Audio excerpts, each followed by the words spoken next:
Welcome back everyone, Nick here from TV Box Top, the channel for the best reviews in TV boxes and accessories.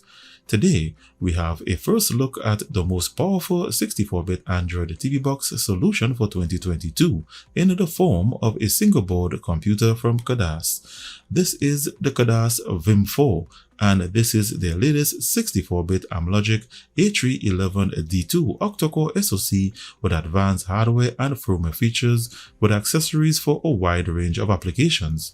With this latest model, there are literally dozens of ways you can use it for very complex and sophisticated tasks, but in this video, I'm only focused on its Android operating system, its performance benchmarks, and how we can apply it as an Android TV box. So that's up next. Stay tuned.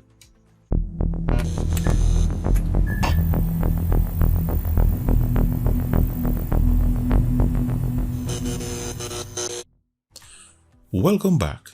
So the VIM4 is set to release on May 10, 2022, and the team over at Khadas was kind enough to send me a first look at this board before the release date. So what I received is the development board only, as they are yet to complete the case, as it's different from the VIM2 and 3.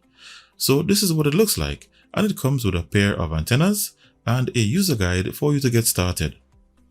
So to take a look at the board itself, the first thing you will notice is that it has a heatsink and a cooling fan that occupies almost the entire surface of the board alongside your 40-pin header.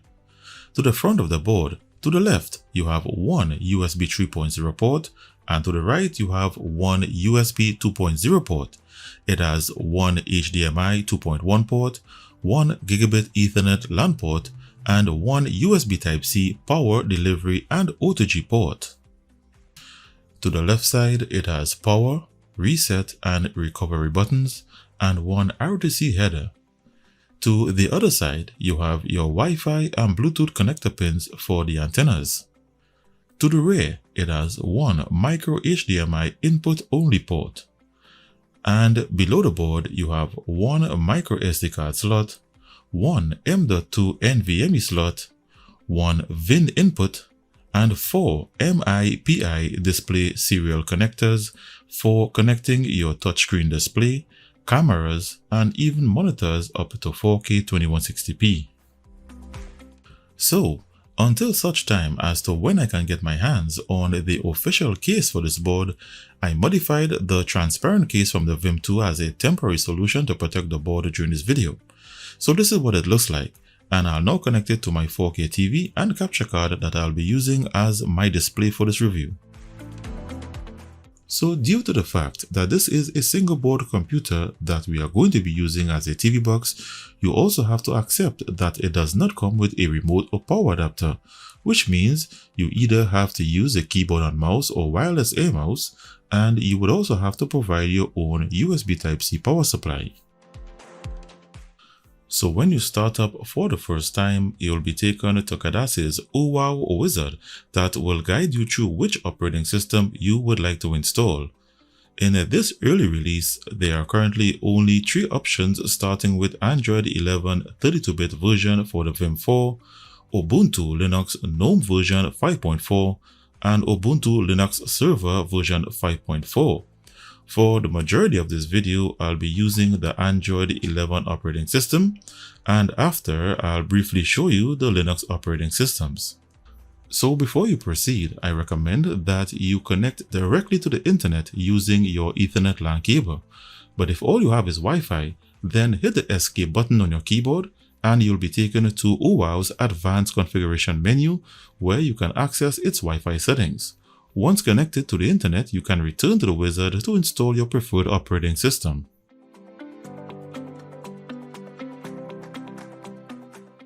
Once you have selected your preferred operating system, click Continue and it will begin downloading the image.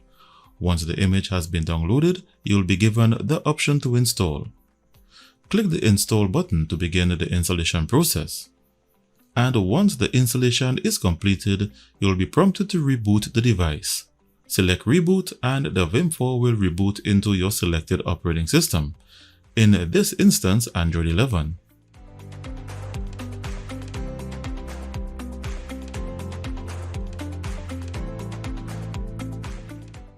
So I'm in the Android operating system and it's using the Quick Step launcher that features a navigation bar and full status bar with system controls.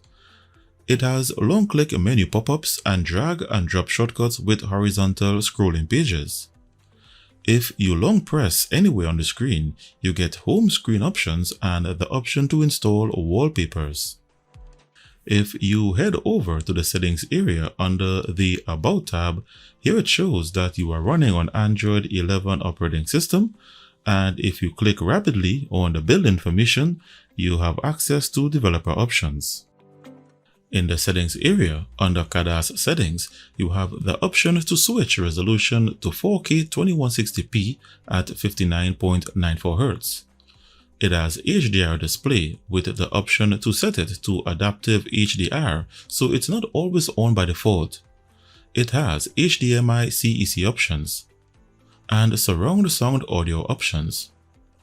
For vertical monitors and projectors, it has screen orientation to portrait mode and flip screen to 180 degrees for projectors. It has power key definition options. Settings to adjust the behavior of the cooling fan, whether you would like it always on at a particular speed or set it to automatic to turn on when the chipset crosses the temperature threshold. It has the option to enable and disable the navigation bar or status bar independently.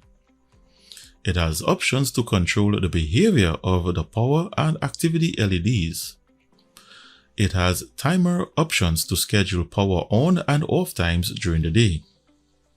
And you have options to access media via the micro HDMI input port.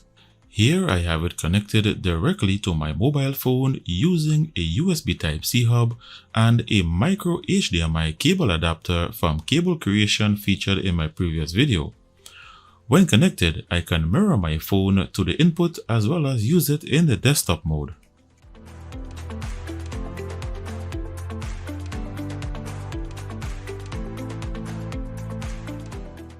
So with this early release of Android 11 for the VIM4, the technicians over at Khadas stated that it's a bare-bone operating system, which means that it does not have Google Play services nor does it have root access in this pre-release.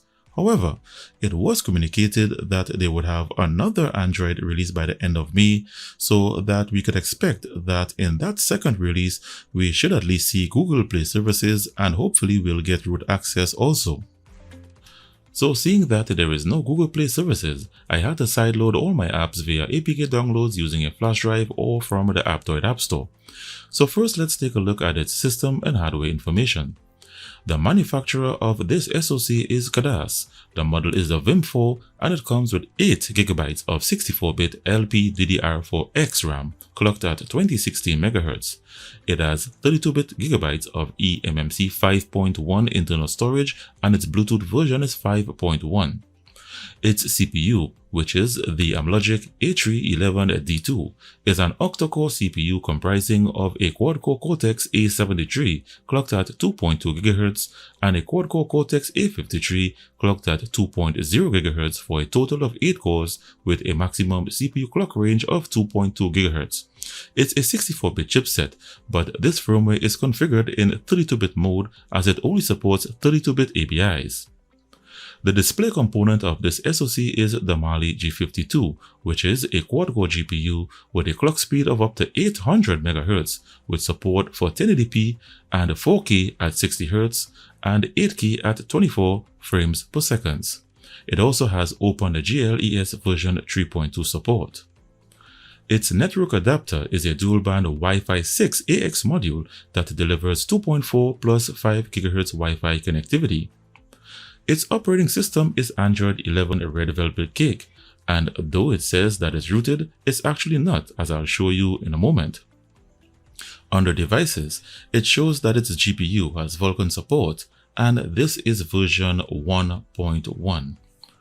With its CPU clocked at 2.2 GHz and its fan speed set to automatic, it idles around 56 degrees Celsius. However, if you change the fan mode through levels 1 to 3, it will idle around 45 degrees Celsius. On the codecs, it has decoders for the playback of 4K HDR videos such as H.256 HEVC, VP9 decoding, and the new AV1 decoder. And it also has surround sound audio decoders such as Dolby Atmos EAC3, DTS HD, and FLAC decoder. So that's its system and hardware information. It's been a while since we have seen specs this great, so let's see what else it can do. For root access, the app shows that it's not rooted, and for digital rights management, it has Google Widevine Level 3 with no HDCP protection. This means that premium movie services will be limited to 480p. I sideloaded the modified version of Netflix, and here it shows that in a movie description it has HD, but even though it says that, it still shows in 480p due to the lack of DRM support. For YouTube, you would have to use the YouTube Smart TV version as the official mobile version, and the Android TV version cannot run due to the lack of Play services. The Smart TV version works great, and you can watch YouTube videos up to 4K 2160p resolution with HDR triggering on your TV, and you can also play videos in AV1 HDR format.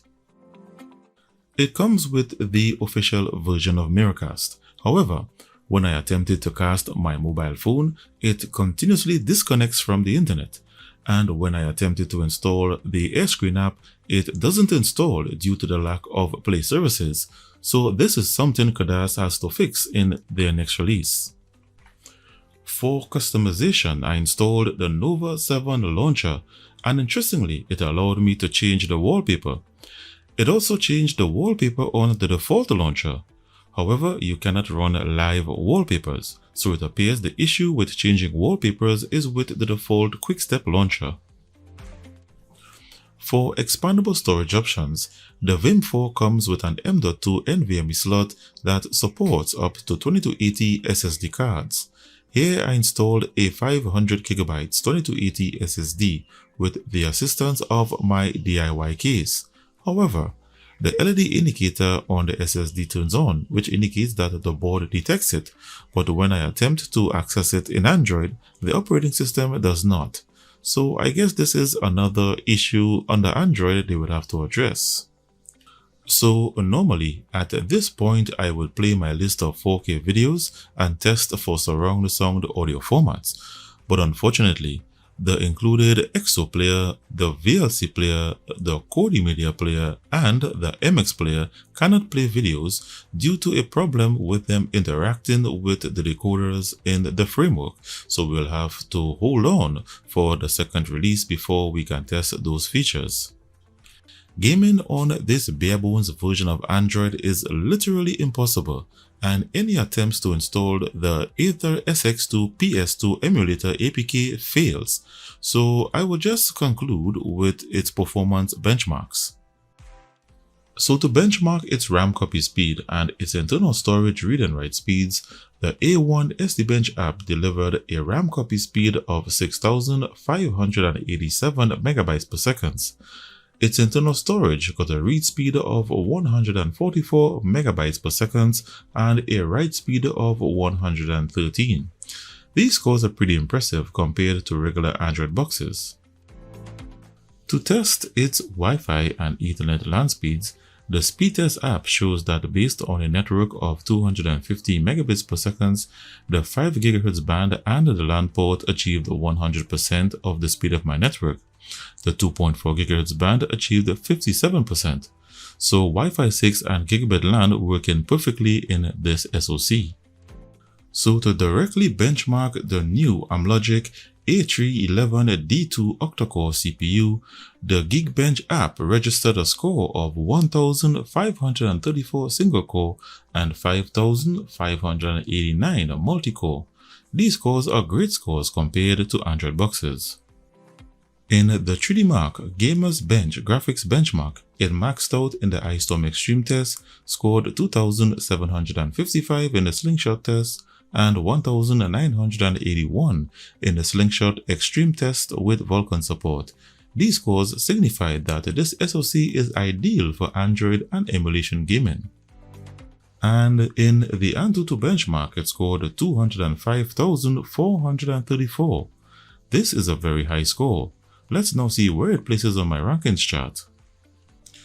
So the scores are in, and the new Khadas VIM4 is at position number 2 in reference to AnTuTu benchmark scores, making it the second most powerful TV box on my chart. If you would like to view this chart, you can do so on my blog using the link in the description below this video, where you can compare various benchmark scores, and I also provide price comparison pages using these links right here. So as promised, here's a look at the Ubuntu GNOME operating system, and this is version 42.0, and it's fully operational for users of Linux and Ubuntu desktop interface. In summary, I decided to withhold my pros and cons final assessment because it would be a premature assessment based on a pre-release of Android that's obviously not meant to be their final release to the public. This SoC was sent to me for early assessment, so my analysis would have to be solely based on the performance of its hardware. I will return in an updated video to fully demonstrate its capabilities once Khadas releases their update at the end of the month. With that said, the power of this SoC is remarkable compared to other Amlogic models such as the S922X and the S905X4, so much that it's at position number 2 on my chart, just below the Nvidia Shield. So we have a new high-performance chipset on the market that we can look forward to. So if you are interested in the new Khadas VIM4, you can get it at the introductory price of $199.99 without the cooling fan and $290.90 with the cooling kit. See the link in the description below this video along with an exclusive TV Box Top discount coupon. So viewers, I've come to the end of this first look of the VIM4 from Khadas, and I'm very excited to do an updated review where I'll be testing its 4K video playback, surround sound audio test, Android gaming and emulation gaming. So to be updated as soon as I release my next video, hit the subscribe button and the notifications bell below this video. If you don't hit the notifications bell, you will not receive a notification. If you are watching on a mobile phone, click the little down arrow below the video to reveal the description area. So hit the thumbs up if you like this latest release. Special thanks goes out to the team over at Khadas for supporting this channel and sending their product for assessment. Thanks again for watching, and see you in the next video.